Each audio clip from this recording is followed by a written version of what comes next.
kicked me out at 18 and said, "Be grateful we fed you." So I fed them something they couldn't swallow. On the morning of my 18th birthday, I woke up to my mom pouring cold water over my face. It's time to man up and move out. I sat up instantly and saw my stepdad standing by my stuff in the doorway. They've always been cruel, but I never expected this.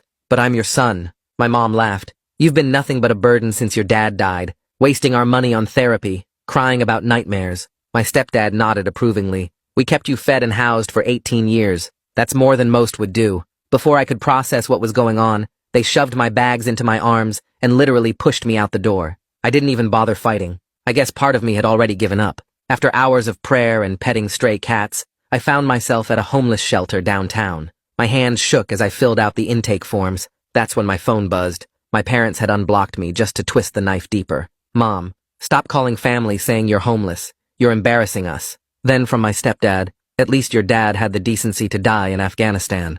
Facepalm emoji. I lost it. Right there in that plastic chair, I just broke down sobbing. The counselor, this tired-looking woman, touched my shoulder. "Honey, what's wrong?" I showed her the texts. She was reading them when her eyes drifted down to my intake form. Her whole body went rigid. "Wait," her voice came out strange. "Michael Krzyzewski? Your father died in Afghanistan?" "Yeah," I managed. "When I was 6. She gripped the edge of her desk. "Did you ever see the body? Attend a burial?" I stared at her in disbelief. "Excuse me, James, did anyone from the military ever visit after? Check on you?"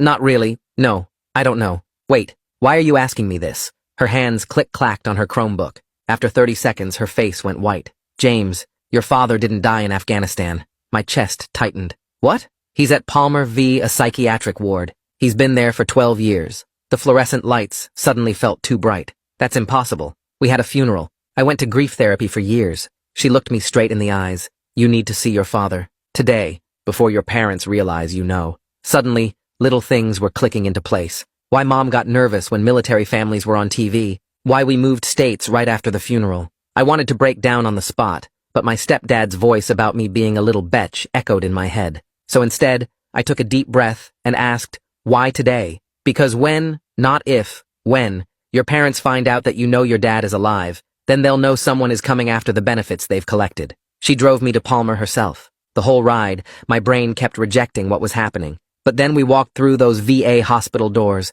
down a long hallway that smelled like floor wax and medicine. There he was, my father. Not the stepdad who beat me, or my mom's other secret boyfriends who tried to win me over with vintage vinyls. My dad, who loved me. "Dad?" The word came out broken. He turned, and his whole face crumpled. "James? They told me I'd never see you again. They told me you hated me. I thought you were dead." I could barely breathe.